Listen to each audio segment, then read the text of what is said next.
our lives. It's in the late 1990s that I had the opportunity to do precisely that, when I saw the footage documenting the healing of a life-threatening condition within the body of a living woman using precisely the kinds of techniques that we're speaking about right now. For me, it was this kind of information that took this lost modality of prayer out of the realm of academics and into something that's very real that we can apply in our lives. I had the opportunity during that time to see some video footage of the healing of a 3-inch diameter bladder cancer inside the body of a woman who, by Western medical standards, had been diagnosed inoperable. She had gone, as a last resort, to a medicineless hospital in Beijing, China. It was in this medicineless hospital where they began simply by addressing the life-affirming ways that she could change how she was living her life. They taught her life-affirming ways to breathe and life-affirming ways to nourish her body, gentle movements to stimulate the energy centers in her body. And as she was doing these and strengthening her body, at one point it made sense to undergo a process. Now I'd like to share this. I'd like to describe it to you as a very potent example of how the feeling world inside of our bodies has a direct effect, in this case a very graphic effect, on the world beyond our bodies. So in the video documentation, the film shows a woman lying on in a hospital room. She's fully awake, she's fully conscious, she believes in the process that's about to happen. Before her, there is an ultrasound technician who is running an ultrasound wand over her lower abdomen that we can see on a split-screen television. And on the left-hand side of the screen, they do a snapshot, a freeze frame of an instant in time for reference, so we can see what her condition looked like in that instant in time.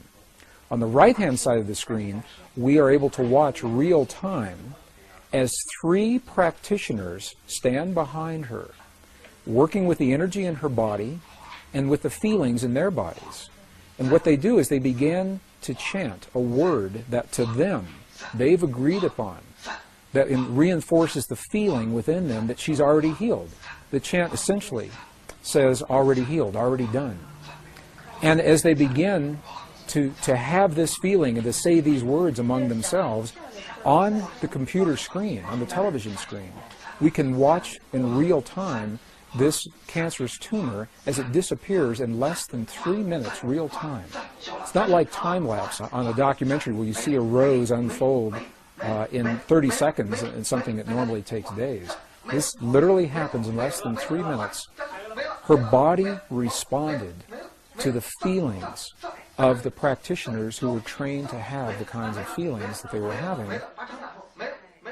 And all they were feeling was the feeling of what it feels like to be in the presence of a woman who is already healed, fully enabled, fully capacitated. They were not seeing her as a woman who was sick, and they weren't saying, bad cancer, you've got to go away. It's a very, very different way of thinking about things, and it's a very graphic example of precisely how this principle works. I had the opportunity to speak to the gentleman, Luke Chin, that actually created this film. And I asked him a question. I said, what if those 3 practitioners weren't there? I said, could this woman have done this? Could any of us do this on our own? And he smiled at me when I asked him the question. He said, Greg, in all probability, she probably could have done it alone.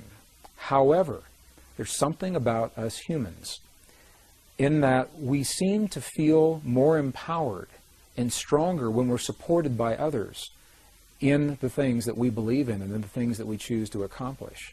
So while she probably could have had this feeling and done it herself, having these 3 practitioners work with her was the threshold that it took for her body to respond. All they were doing was having the feeling as if she were already healed, and in less than 3 minutes her body responded. What Western physics now is beginning to tell us is that the same energy, the same field that led to the healing in this woman's body also leads to peace between nations. It's the same thing, different scale.